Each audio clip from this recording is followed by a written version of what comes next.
I'm Mary Crowley, and this is Mostly Arts. And today I have as my guest Fran Bull, who is an artist in a number of different ways. And I'm delighted to have you here, Fran. Thank you so much, Mary. You're welcome. Let's start with your beginnings as an artist. As a girl, you kind of had an awakening. I did. My mother took me to a museum, the Newark Museum. We lived in New Jersey. And I remember walking through the galleries, looking at the art. As a little kid, I might have been 6 or 7 years old. And my mother was, walking about, and I saw through an open door into another space, and it was where little kids were doing art. And I remember, I thought, I want to go there. I want to do that. I want to be with those little kids. Had you done drawings at home? Probably. I mean, okay. But you remember that was an awakening. It was a huge moment. It was like stepping into your life. Okay. Through a door. I was never the same. Okay. that was quite wonderful. Yeah. So that was the beginning. Yes. Now, what happened as a result of that? Well, my mother helped me to enroll in these classes, and I spent, really, you could say, my whole childhood in that museum. I would go every Saturday and all summer long till I was about 16 years old. That really prepared you for a life as an artist, didn't it? I don't think many of us have that kind of background. It was incredible because we worked in every medium, and it was no big deal. Now we're going to do... every medium, for instance, can you remember a few? Watercolor. Well, we drew from nature. We went out into nature and drew from nature. We did paper mache. We did pageants. Oh, you did? Pageants with big we would go into the museum and be inspired by the various exhibits. Okay, so you had a chance to really look at the art that was in the Newark Museum. Yeah. All right, so then that was your childhood up until later teens. Yes. And then at one point, your family went to Vienna, Austria, right? Yes. Well, my dad was a journalist he worked for the Associated Press and the New York Times, and he was covering the Nuremberg trials. So he was in Nuremberg, and then after the trials, he stayed on in Vienna and became the editor of a German language newspaper, the Wiener Kurier. And he'd been away for quite a while, a couple of years, maybe a year. And so we went as a family. There were now 3 of us, 3 kids, and my mom. And we went and lived in Vienna for about a year with my dad. And what was the impact of Vienna on you? It was enormous. And again, life-changing. Because, first of all, we went to the opera. And we'd go in a great big army truck, and we would go to the opera, which was just putting itself back together again in those days. After World War II. Yeah. And I mean, it was enchanting to go to the opera. And I didn't tell you this, the opera singers used to come to our house for dinner because our chef, we had a chef, had been the head chef on the Normandy, the ship that went down. Okay. And so everyone wanted to eat at our house. It was fantastic. So it was an incredible time. And then the other thing was I drew all the time while I was there. I remember just filling notebooks with drawings, and I would do something. So you were self-motivated. I seem to have been, that's the kind of kid I was. Right. Or I was desperate, I don't know. Because in Vienna after the war, you saw bombing, you saw little kids begging in the streets. It was something. Right. So, well, Did you then become interested in music in Vienna? Yes, yes, that was the other thing. We had little classes there, and our teacher was one of the sopranos at the Chicago Lyric Opera. Huh? I remember her so vividly, and so we learned how to notate music, and then our parents would come and we would sing Old MacDonald or something like that. We did a little performance, and then at the end of it, she came out dressed like Madame Butterfly and sang the main aria for Butterfly. And I remember it was like being struck by lightning. I said, oh my God, I want to do that. Okay. So your interest in singing yes, was sparked. It was. I want to make sounds like that. How is it possible that a human being can do that? All right. So that was that. So then, after a few years, you went to Bennington College. Yeah. And what happened there? I majored in music. I kind of thought, well, I've had this career as an artist as a child, and Bennington was like a cornucopia, a smorgasbord of all these wonderful courses and possibilities. And I thought, well, arts possibilities or others too? Arts and, oh my goodness, all the courses. There were courses in, what we had then were social studies or sociology, history, you know, all the liberal arts. Right. And physics. I got interested in physics there as well, and science in general. It was a very dynamic kind of way of learning. You engaged with things very, very sort of hands-on. Well, I read something about Bennington. Apparently there were no core courses you had to take. You were free to take whatever classes were of interest to you. Yeah, pretty much. I seem to remember that, yeah. Which was not the case in many colleges. No, no. So you could explore who you were. Very much so, yeah. What did you do musically? I studied singing. Okay. I gave a concert as my senior, my senior project. I studied, music theory. I composed music, and these amazing musicians who were teaching there played the music that you composed. It was very amazing. Great. So you were creative in a different kind of way, yes. But you did take some art classes there too, yes, right? Yes, I did. I studied with Paul Feely, who was the one of the art teachers, and he was an amazing character. And you would just make paintings in your room, in your dorm room, and then bring them, and there would be a critique. No particular assignments, except he would kind of see what you were doing and see where you needed to go. It was quite astounding. He was a good teacher. I think he was very good and very eccentric. Okay. And quite wonderful. And it was like, oh my God, here's a real artist. And he's, and one of the things he said that I never forgot was, he said, if in your painting you want a straight line, use a ruler. Meaning, use the tool you need to make the image you want to make. Right. That was a big lesson. All right, you left Bennington College, you married a Bennington graduate, you had a daughter, and then you got a divorce and went to New York City, right? Yes. And what did you do there? I kept studying. I studied singing. I got a master's degree from Fashion Institute in textile design, which has really served me. Even though I never became a formal textile designer. Right. Looking at your shirt, it's very beautiful textile design, and you learn all sorts of techniques that are very useful. Okay. How to repeat a pattern. Yes, of course you would have to do that. Yeah. And you also modeled. I did.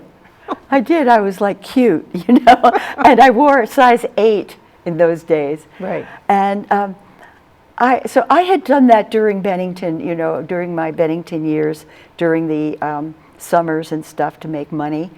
And that's exactly what I did when I got to New York. I knew I could do this, and I knew that world, and I met some amazing people in that field. All right. We're only partway through what we talked about, so let's kind of skip. You went to a party. You met Malcolm Morley. Yes. And you married, and then you lived on Long Island. Is that right? Well, first we lived on In the the Bowery. Right. We lived on the Bowery. And then on Long Island. And then we moved to Long Island. And then you took a trip into New York City and decided to stay in the Empire Hotel. Yes. And what was that about? Well, that was when Malcolm and I separated after a while. And I remember sitting on the train coming from Long Island, and I said, Fran, you got to get serious about your life now. Okay. So for a short period of time, maybe a month or two, I lived in the Empire Hotel across from Lincoln Center, and I began making a body of work. I knew that what I wanted to do was to be an artist, a serious artist in the world.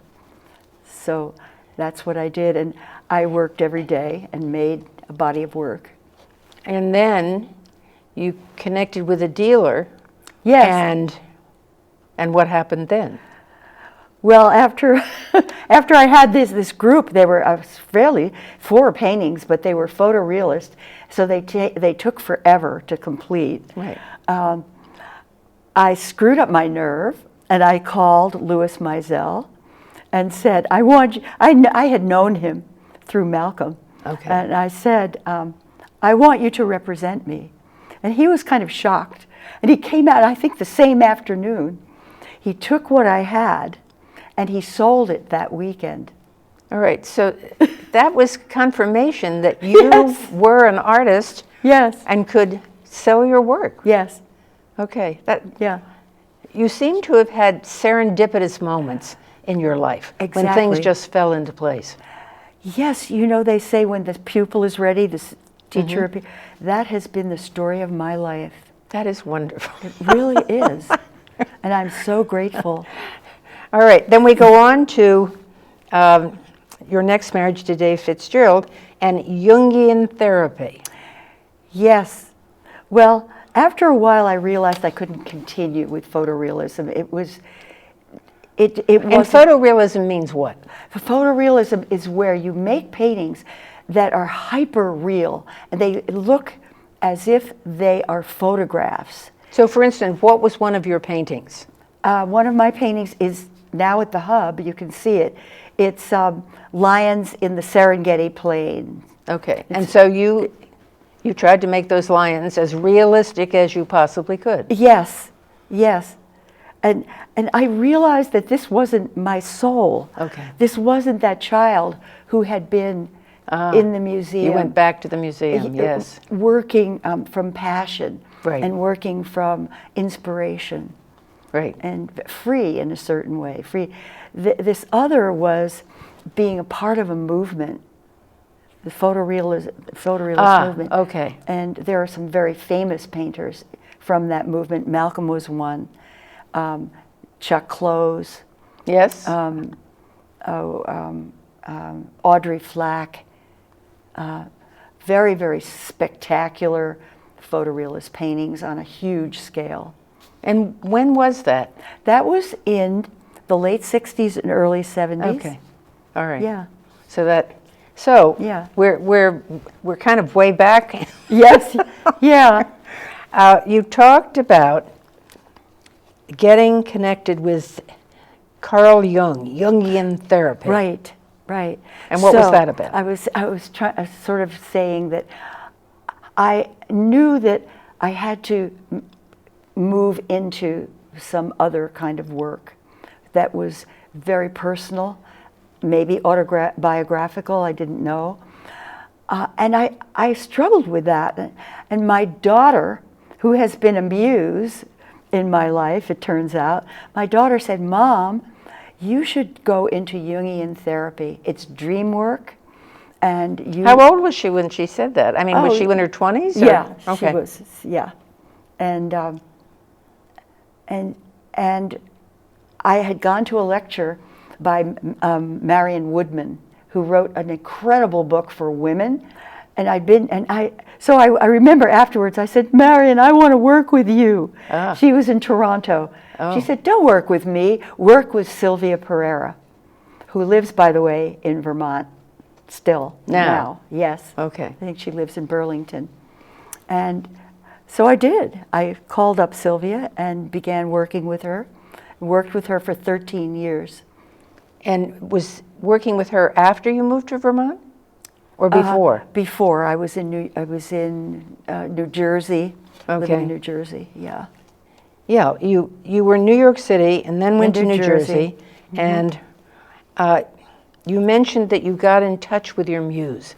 With Yes. the Yes. piece of you that was different from anybody else, that would allow you to express yourself in your own individual way. Yes. Is that it? Yeah. Okay. Yeah. And you said you did ink drawings. I did. As well as paintings. I did. I started with these ink drawings. I was very timid to go onto canvas. It was like a big commitment, and you were doing something, I don't know, more committed or important. And so I needed to feel that I could work very freely and sort of without too much restriction. Okay. And so I had, all this beautiful paper, and I would just do these ink drawings. And whatever came to me, I drew what I thought that was. And you were always working large, or were those fairly small? Those were, those were Okay. small. Okay. They were just, your usual art pad. Right. So I made hundreds and hundreds of those drawings. Now, when you were in New Jersey, that was a number of years in New Jersey? Yes. What were your paintings like then? So I slid from the ink drawings into these other paintings. They became abstract, but there were some figures, but they were Okay. generally abstract. All right. And I still felt like I was digging, mining. Okay. I- Trying to I find. wasn't there, All right. but I was still working. Mm-hmm. Yeah. At one point, you bumped into some people who lived in Spain. Yes. Want to tell that story? Yes, those are my dear friends, Juan and Ani. Juan's painting is now in the hub. You can see it. Okay. A very large painting of his. And they said to me at this party, it was a party at my house, to sort of show how we celebrate the 4th of July. And they came with another dear friend. And we were speaking, and they said, Fran, you should come to Barcelona and work in this etching studio. And etching was something, I had done lithography and silkscreen, and etching was something I'd always wanted to do. So you had the chance to go to Barcelona Yes. and create etchings. Yes. And you would go 4 to 6 weeks for 20 years? Do I Yes, remember that yeah, correctly? Yes. Yes. And where are those works? Have you sold those? Some, yes. Right. Some I have. Okay. Some I have shown at Mitchell Giddings Gallery. Okay. And I have some in my flat files that I haven't framed. Yeah, I have a huge body of etching. Okay. All right. So then, all of a sudden, you decided you wanted to go back to Vermont. Yes. Yeah. And what happened then? Well, I got to live a dream. I'd always wanted to have a gallery and to show other artists, show their work. And that gallery had a tag, and it was Contemporary Art and Ideas. And so initially I showed my friends from everywhere, and then I got to know the community, and I began showing. And this was Gallery in the Field north of Brandon, Yes, right? yes, yeah, on Arnold District Road. Right. And And that was a beautiful space. yes, Beautiful. And very big. beautiful. Yeah, Yeah. yeah.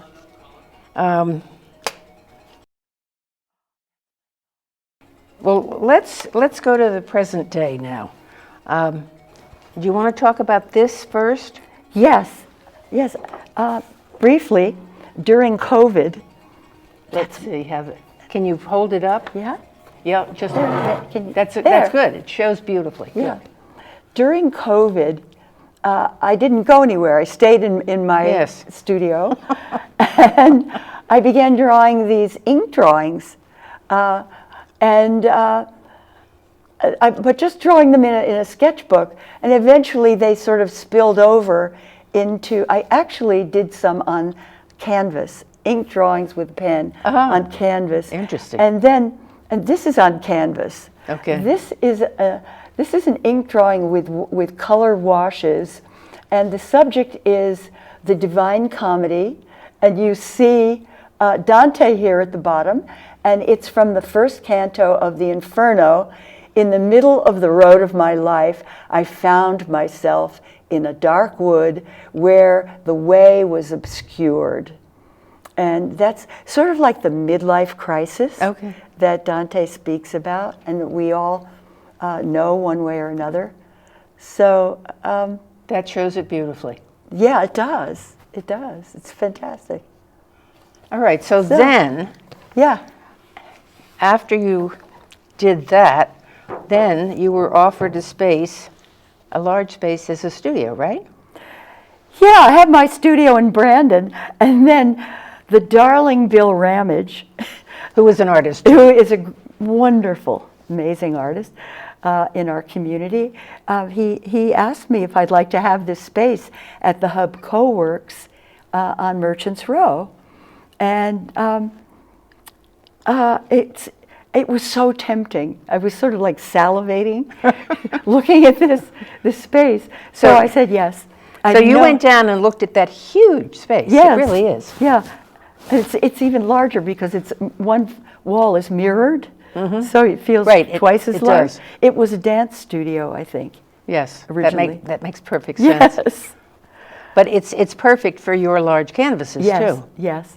So why don't you talk about the body of work you're doing there? Yes. So this was an idea that was working in my mind for some time, and I thought, okay, I can bring my large canvases to this space. Right. Why don't I just bite the bullet and to pursue that idea? And that's what I've done. And it's the idea is the tar pit. Around the world, you have these tar pits that the oil seeps up from the ground and then dries in a certain way to a very sticky substance, really sticky, that catches, unfortunately, animals. But these tar pits are... And also plants, too, plants, doesn't it? Yeah. Whatever's living. Whatever, yeah. And they're very, very ancient. And so they've caught animals in them for centuries, millions of years. And so it makes, the bones of those animals are so beautifully preserved that scientists have a trove of these things to study and to learn about the evolution of life on Earth. And there's a museum at the La Brea tar pits, isn't there? Yes. With the animals recreated from the bones. Yes, there's like the woolly mammoth. Right. Can you imagine? Oh my God. So you use that as a metaphor, you told me. It is as a metaphor. The idea of where we are now in our world. It's the idea of the dark wood, in a way, you could say, in the dark wood, or stuck in place, and we are trying to move forward to a better place, perhaps. And so, but the tar is pulling us down. Yes. Is that the metaphor? The tar is something to contend with. It's really, pulling in the other direction. Well, what's the direction we want to go in? What a good question. We didn't talk about that. We want to go towards peace on Earth. We do. Absolutely. Right. Yeah. To live in harmony with other peoples. Yes. Not to make war. Right. Yeah. Right. Well, how about talking about this? This has been here this whole time. Oh, right. This is a very recent piece. and it's part of the Tar Pit series. And it is a reference to the fires that we had recently in California that were so horrific. They were. So in making this piece, it's called the Santa Ana Winds. And Right. those were the winds that flamed the fires Okay. in California. It was like a perfect storm. So you had the fire and then you had these winds. So that's my painting of that. And so you did, the black is first. Is Oh, that true in all of? maybe. In this particular one, Well, I see black at the side, that's why yeah, I'm saying well, that, but that doesn't I do that necessarily- to Okay. finish the piece, Okay. but yeah, I did the black, but around all these forms. This is not a black ground. Okay, This is black added in around Okay, things. all right. And then this reminded me of the embers and the fire. Right. And things spurting. right. And there's a movement there. I mean, you can see things going up. Yes. Yeah. And you must have had a good time. Well, it wasn't a bad, I mean, if I'm there doing my painting, I am in a kind of ecstasy, I have to say. So And you drive down from Brandon to the hub I do. 5 days a week? I don't 4 go days? every day, maybe 4 days. Okay. I can work on weekends too. Nobody's in the building, but I can work there. Okay. Yeah. I So have on a the key. weekends, you'd have just yourself in that building, right? Yes. Yeah. Yeah. Okay. It's peaceful. The hub, who is it the Chamber of Commerce and Rutland? I don't know who controls the hub. Well, Who's in charge of the hub? I know that Mark Foley, to whom I am extremely grateful, Okay. is the owner of the building, and Okay. and he's on premises quite a lot. Okay. And he's initiating certain programs, and one of the things is to promote the arts. So if you go to the hub now, if you go upstairs to that space, you will not only see another huge body of my work, Right. but you will also see Mark Wasko's collection from from his museum that he's creating of Vermont artists. Oh. A very important project. Okay. And there are So, but your art is up in the walls now too. Yes, Yes. yes. Well, what I did. Well, if you walk in the front door, you That's can right. see your work. my work is all over that first floor. Okay. Yes. Well, it's very exciting. So you're continuing with this theme of the tar pits. Yes, I'm Ongoing. adding figures now. Okay. And, yeah. Exciting. Yes. Well, I'm so glad that you could be on the show. Well, thank you so Thank much. you so It's been much. such a pleasure talking to you, Mary. Pleasure talking to you. And thank you for watching.